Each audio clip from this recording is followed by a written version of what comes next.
Hello student, स्वागत है आपका डिजिटल स्टडी 24 चैनल में। और आज के वीडियो में हम लोग पढ़ने वाले हैं क्लास 9th का रसायन विज्ञान अध्याय 3 परमाणु, अणु और आयन। जो इस अध्याय का महत्वपूर्ण नोट्स आपके लिए तैयार किया गया है, तो आपको काफ़ी बेहतर तरीके से समझना है प्रत्येक बिंदु को। तो चलिए शुरू करते हैं। तो इसकी शुरुआत करते हैं सर्वप्रथम परमाणु यानी एटम से। तो किसे कहा जाता है परमाणु?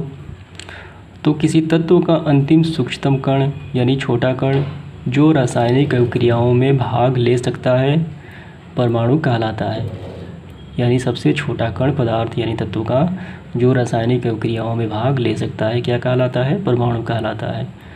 और परमाणुओं में हाइड्रोजन परमाणु सबसे हल्का और छोटा होता है। कौन सा? हाइड्रोजन का परमाणु हल्का और छोटा होता है। परमाणु की त्रिज्या नैनोमीटर में मापी जाती है, यानी 1 नैनोमीटर 10⁻⁹ मीटर के बराबर होता है। तो ये तो हो गई परमाणु की परिभाषा। यानी आपने समझा कि किसी पदार्थ और किसी तत्व का सबसे छोटा कण क्या कहलाता है? परमाणु कहलाता है। और बहुत सारे परमाणु मिलकर अणु बनते हैं। और आगे बढ़ते हुए चलिए अब अगला बिंदु देखते हैं। तो इस परमाणु जो संरचना का सिद्धांत है, इसका प्रतिपादन किसने किया? तो परमाणु संरचना सिद्धांत का प्रतिपादन 1803 में डाल्टन ने किया था, जॉर्ज डाल्टन ने। और उन्होंने बताया था कि परमाणु मुख्यतः 3 कणों से मिलकर बना है। कौन कौन से? तो ये कण कहलाते हैं इलेक्ट्रॉन, प्रोटॉन और न्यूट्रॉन। और हमें इन तीनों के बारे में जानना होगा। तो चलिए इनके बारे में बारी बारी से समझ लेते हैं कि इलेक्ट्रॉन किसे कहा जाता है, प्रोटॉन किसे कहा जाता है और न्यूट्रॉन किसे कहा जाता है। तो चलिए सर्वप्रथम इलेक्ट्रॉन के बारे में जान लेते हैं। तो इलेक्ट्रॉन यह परमाणु में विभिन्न ऊर्जा स्तरों वाली कक्षा के चक्कर काटते हैं। और इसकी खोज किसने की थी? जे थॉमसन ने। कब? 1897 ईस्वी में की थी। और इसमें ऋणात्मक आवेश होते हैं, आपको ध्यान रखना है। कौन सा आवेश? यानी ऋणात्मक यानी माइनस आवेश इसमें होता है इलेक्ट्रॉन में। और इसके बाद है दूसरा, यह परमाणु के नाभिक में उपस्थित एक सूक्ष्मतम कण है। इसकी खोज गोल्डस्टीन ने 1911 में की थी। ठीक है। और यह धनावेशित युक्त कण होता है, यानी प्लस होता है। अब इसके बाद देख लेते हैं न्यूट्रॉन के बारे में। तो न्यूट्रॉन कौन सा कण है?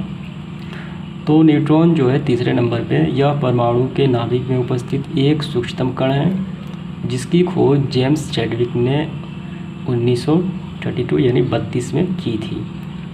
यह आवेशहीन या उदासीन होता है। इसमें किसी प्रकार का आवेश नहीं होता है। धन और ऋण इनमें से कोई नहीं होता, ये उदासीन होता है।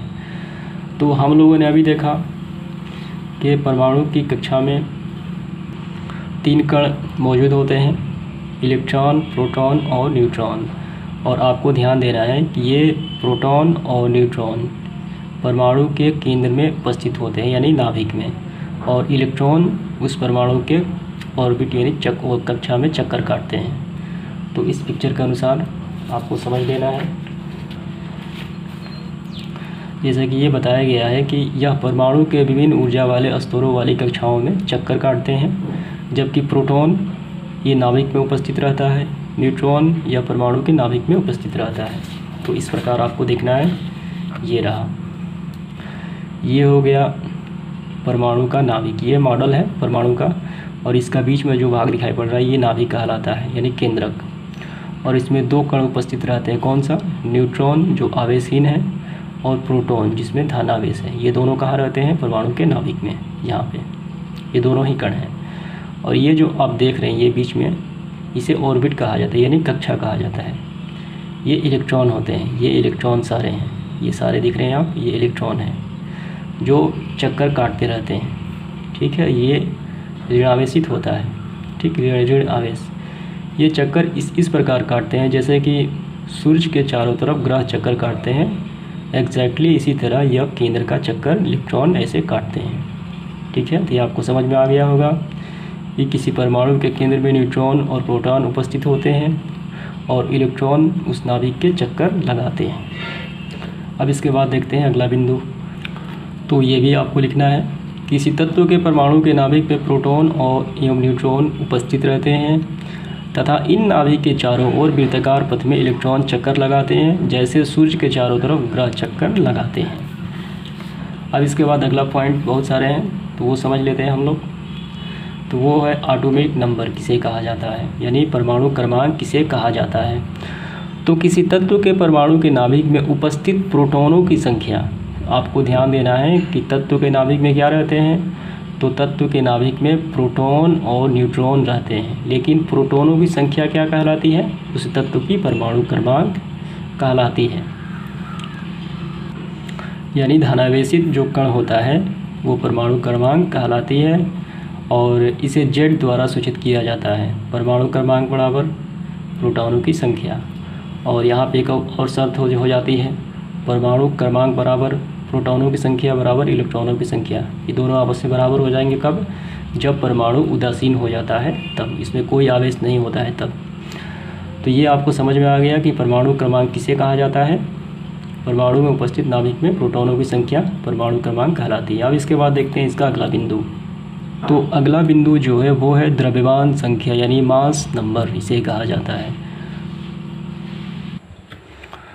किसी तत्व के परमाणु के नाभिक में उपस्थित प्रोटॉनों की संख्या एवं न्यूट्रॉनों की संख्या का योग, यानी दोनों का योग क्या कहलाता है, परमाणु द्रव्यमान कहलाता है। तो जैसा कि हम लोगों ने जान लिया कि परमाणु के नाभिक में क्या रहते हैं, न्यूट्रॉन और प्रोटॉन रहते हैं, तो दोनों का योग क्या कहलाता है, तो दोनों का योग द्रव्यमान संख्या कहलाता है। इसे ए द्वारा सूचित किया जाता है, कैपिटल ए बराबर पी यानी प्रोटॉन प्लस एन यानी न्यूट्रॉन, दोनों का योग। इसके बाद अगला बिंदु देखते हैं। तो अगला जो बिंदु है वो है हमारा परमाणु द्रव्यमान, एटॉमिक मास किसे कहा जाता है। किसी तत्व का परमाणु द्रव्यमान एक संख्या है जो बताती है कि उस तत्व के परमाणु का द्रव्यमान C12 परमाणु के द्रव्यमान के 12वें गुणा से कितना गुणा अधिक है। यानी किसी तत्व का परमाणु द्रव्यमान कार्बन परमाणुओं के द्रव्यमान से कंपेयर तुलना किया जाता है, ठीक है, तो उसे क्या कहा जाता है, परमाणु द्रव्यमान। और परमाणु द्रव्यमान ज्ञात करने की जो फॉर्मूला होता है वो इस प्रकार है, तत्व के एक परमाणु का द्रव्यमान, जो भी तत्व निकालना है उसके एक परमाणु का द्रव्यमान, और नीचे कार्बन परमाणु के 1/12वें भाग से तुलना की जाती है द्रव्यमान के। तो परमाणु द्रव्यमान जो इकाई होती है उसे AMU कहा जाता है, एटॉमिक मास यूनिट, इसे AMU द्वारा दर्शाते हैं, ठीक है, ये आपको नोट करना है सारा। इसके बाद देखते हैं अगला बिंदु। तो अगला बिंदु जो हमारा है ग्राम परमाणु द्रव्यमान, इसे आप मोल भी कह सकते हैं। जब परमाणु द्रव्यमान को ग्राम में व्यक्त किया जाता है तो उसे मोल इकाई में व्यक्त कहा जाता है। तो इसे इसकी परिभाषा, जब तत्वों के परमाणु द्रव्यमान को ग्राम में व्यक्त किया जाता है तो उसे ग्राम परमाणु द्रव्यमान यानी मोल कहा जाता है। उदाहरण के लिए जैसे देखते हैं हम लोग, ऑक्सीजन का परमाणु द्रव्यमान कितना होता है, 16। अगर हम इसको ग्राम में व्यक्त कर देते हैं तो 16 ग्राम, तो ये कहलाता है ग्राम परमाणु द्रव्यमान, ठीक है, ये आपको समझ में आ गया होगा। इसके बाद है आणविक द्रव्यमान, यानी अणु द्रव्यमान किसे कहा जाता है, इसे भी मोल कहा जाता है क्योंकि ये भी ग्राम में व्यक्त है। किसी पदार्थ का आणविक द्रव्यमान एक संख्या है जो बताती है कि उस पदार्थ के एक अणु का द्रव्यमान C12 परमाणु द्रव्यमान के 12वें भाग से कितना गुना अधिक है, यानी कार्बन परमाणु के द्रव्यमान से तुलना किया जाता है, ठीक है। तो द्रव्यमान को मोल जब ग्राम में व्यक्त करके लिखते हैं तो उसे क्या कहा जाता है, आणविक द्रव्यमान, अणु द्रव्यमान, इसे भी मोल कहा जा सकता है। तो आणविक द्रव्यमान निकालने का फॉर्मूला, एक अणु का द्रव्यमान 1/2 C12 परमाणु का द्रव्यमान।